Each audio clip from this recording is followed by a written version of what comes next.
नमस्कार, पब्लिक पोल न्यूज़ देख रहे हैं आप। जब आप बिहार की बात करते हैं और राजनीति के संबंध में बात करते हैं तो इसकी कुछ बात ही नहीं की जा सकती। बिहार में ओवैसी जी की धमक हमने 2020 के चुनाव में देखी थी और ऐसी धमक थी जिसके बाद आरजेडी का कान सुन्न पड़ गया, क्योंकि ओवैसी जी पहली बार बिहार के राजनीति में आए थे। ऐसा राजनीतिक क्षेत्र बिहार जहाँ जातीय समीकरण काफ़ी मायने रखते हैं और पहले से आरजेडी यह मान करके चल रही थी कि MY समीकरण पर उनका एकाधिकार है, यानी कि मुस्लिम और यादव कुछ भी हो वह लालू प्रसाद यादव जी से मुख नहीं मोड़ सकते हैं।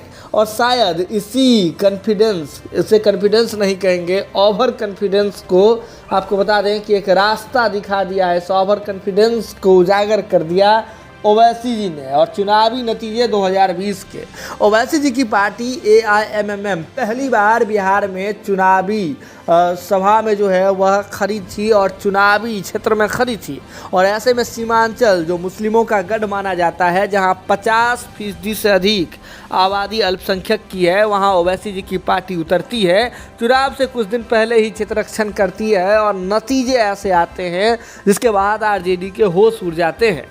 यह होश उड़ाने का सिलसिला ओवैसी जी ने जारी रखा, लेकिन इसी बीच में आरजेडी ने भी एक बार होश उड़ा दिया ओवैसी जी का, जब एक झटके में 5 में से 4 विधायक झटक लिए ओवैसी जी के पार्टी से। जिसके बाद मानो तो ओवैसी जी आरजेडी को पूरे निशाने पर रखी हुई थी और ऐसे में गोपालगंज में भयंकर जो है नुकसान पहुंचाया आरजेडी को ओवैसी जी की पार्टी ने। इसके बाद मुजफ्फरपुर में उपचुनाव हो रहे हैं और वहां के लिए भी ओवैसी जी की पार्टी ने घोषणा कर दिया है कि वे वहां कैंडिडेट उतारेंगे, यानी कि फिर से एक बार खतरा जो है वह तेजस्वी यादव जी के लिए बना हुआ था।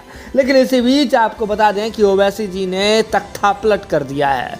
तख्ता पलट ऐसा कर दिया है जिसके बाद आप सुनिएगा तो होश उड़ जाएगा। आपको बता दें कि ओवैसी जी ने सीधे तौर पर इच्छा जाहिर कर दी है कि वे बिहार में अब गठबंधन करना चाहते हैं और गठबंधन बीजेपी से नहीं करना चाहते हैं, किसी भी सूरत में नहीं। तो कुल मिलाकर बात यह है कि ओवैसी जी ने साफ तौर पर कहा कि जो बिहार में धर्मनिरपेक्ष पार्टियां हैं, हम उनके साथ गठबंधन करना चाहते हैं। ओवैसी जी का सीधा इशारा अगर देखें तो आपको महागठबंधन की ओर था। ये बात ओवैसी जी के पार्टी के प्रदेश अध्यक्ष, बिहार के प्रदेश अध्यक्ष ने कह दी है। तो ऐसे में अब मामला जो है काफ़ी पेचीदा हो रहा है। मुजफ्फरपुर उपचुनाव से पहले ओवैसी जी का ये कहना क्या वास्तव में आरजेडी के लिए फ्रूटफुल हो पाएगा कि ओवैसी जी जो हैं वह उनके साथ आ जाते हैं, या फिर अगर देखें तो यह कहीं ना कहीं एक राजनीतिक साजिश भी हो सकती है। लेकिन एक और बड़ी बात यहाँ समझने की ज़रूरत है। अगर ओवैसी जी आ सकते हैं तो उनका जो परफॉर्मेंस है, पुराना परफॉर्मेंस है, 2020 हो चाहे उपचुनाव में हो, तो ऐसे में सबके होश उड़े हुए हैं। ऐसे में ओवैसी जी अगर गठबंधन में आएंगे तो सीधे तौर पर अपनी बड़ी डिमांड रखेंगे और गठबंधन में आकर के मुस्लिम वोट बैंक पर सीधी सेंधमारी करेंगे।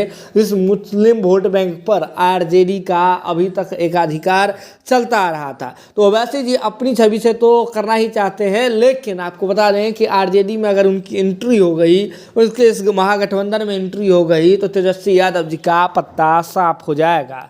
तो एक बड़ी साजिश, राजनीतिक साजिश और राजनीतिक सहमत का खेल, वो भी उपचुनाव से ठीक पहले कहीं ना कहीं महागठबंधन को परेशानी में डालने के लिए काफ़ी है। और इसी के कारण ये बात आरजेडी समझ रही है और आरजेडी के प्रवक्ताओं ने ओवैसी जी के बयान से सीधे तौर पर एक झटके में पल्ला जो है उन्होंने झाड़ लिया है। अब देखना ये दिलचस्प होगा कि आगे क्या कुछ समीकरण बनता है। जुड़े रहिए आप पब्लिक पोल न्यूज़ के साथ। अभी तक हमारे चैनल को सब्सक्राइब नहीं किया है तो सब्सक्राइब कर लीजिए।